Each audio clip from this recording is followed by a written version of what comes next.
What's up, y'all? What's up, man? So you said on your call that you're named after your grandfather. What kind of person was your grandfather? Like, are you pretty proud to be named after him? Ton of great stories. I never got to meet him, but I'm proud, yeah.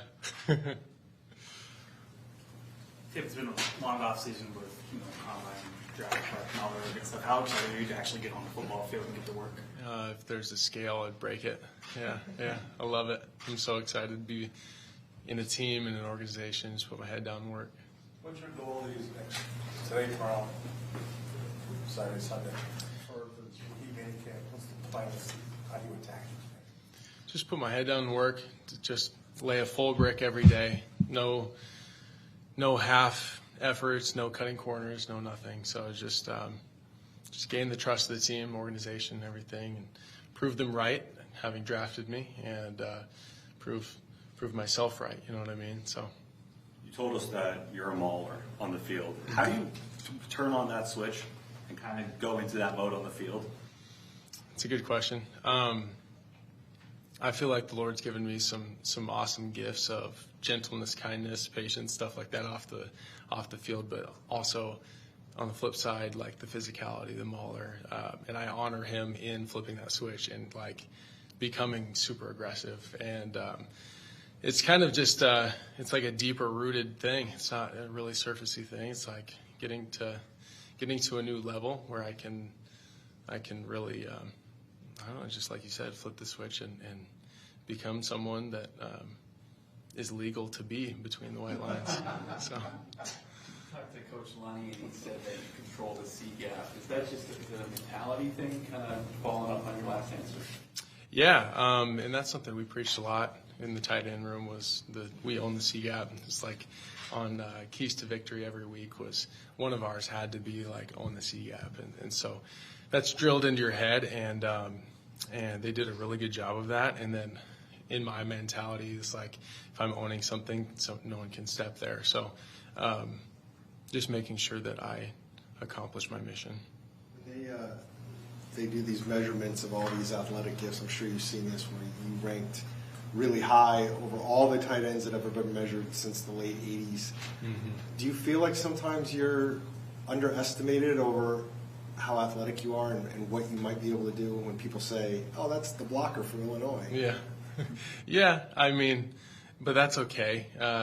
If you look at me just like a big white dude from the Midwest, like you just probably a good blocker, can't really move, it's fine. But all these awesome opportunities, just like you're saying, to prove people wrong and prove myself right. So it's something I'm fine with. I like to earn stuff. So you got a chance to show some catching ability at the Shrine Bowl.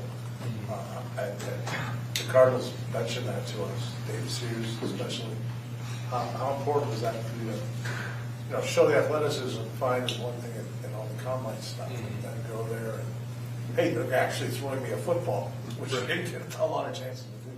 Right. No, I was huge. I think both at Illinois and the East-West, I got to show a lot of my skills, and those may have looked differently, but it was an awesome opportunity and helped me kind of skyrocket up some boards, thankfully. But I agree, it was an awesome opportunity. You had a chance to connect with Trey? Yeah, he texted me after the draft, congratulated me, which was really nice. And so I'm excited to meet in person and start working together. Where does your love for kind of the physical aspects of the game, where does your love for that kind of come from? I feel like a lot of things are nurture in life, but this one I feel is nature. From the day I was born, my mom and dad told me stories about how just kind of aggressive and physical I always was, and from getting kicked out of the flag football league, for tackling, making any non-contact sport a contact sport. It's like I went a little overboard in a lot of ways growing up, and so I think it was just kind of innately in me, and that's the fire has definitely grown. Do you expect on this level to become more of a pass catcher than you have been? I expect to be a great hybrid tight end, doing both really well. Not necessarily be known as a pass catcher, but not also only a blocker. Just a really good hybrid tight end that's very dependable. Some of your strength is blocking. Was there guys you looked up to in the NFL over the last couple of years coming up that you respect their game? Yeah, I mean, there's a ton of names that could come to mind, but some of the more well-known ones that people would recognize would be like, I grew up watching Gronk, so I got to see a true hybrid tight end, right? And the really popular tight end, George Kittle now, his aggression in the blocking game, even though he's not like 275, but he blocks like he is. And so to kind of take bits and pieces from a bunch of different tight ends that I've watched, those two also, it's really cool to kind of piece together your own little role. Did you? I know you were talking about how being at the Shrine kind of helped your draft stock a little bit, but like, were you expecting to go third round? Was that about where you had been told you might go, or was it earlier than you thought? How did that kind of play out? I came out after my fourth season. I came out expecting 6-7 undrafted, and once East-West Shrine, Combine, all kind of culminated to what it was, I did expect to go in that range, yeah. Did you know that you could play at that level, though, that third round level, in a sense? When? When you were going through the college process, you mentioned when you graduated, it kind of seemed like, all right, this might be the range. But did you internally know, like, I'm so much higher than this? Yeah, and it kind of goes back to that walk-on mentality. It's like I started college just like that, and I expected to just steadily, one step at a time, climb the ranks, get my foot in the door, and just kill it. Whatever I was asked to do it, and do it really well. And so I figured that's probably going to be my story at this level too, and I'll play a lot higher than maybe what I would be drafted at, and so it was kind of the mentality for that too. When you got to look at when we saw the call that you had with Isaiah, what have the conversations been like since that call between you and him? Similar, less yelling, but similar. Just super excited. We're roommates in the hotel, thankfully, which is so sick. Good coincidence there, and so to be able to continue this journey is we've just been talking about how things like this just aren't really happenstance, and it's awesome that this is definitely from the Lord and ordained to be a lifelong friendship and to continue further than just college. So we're really stoked.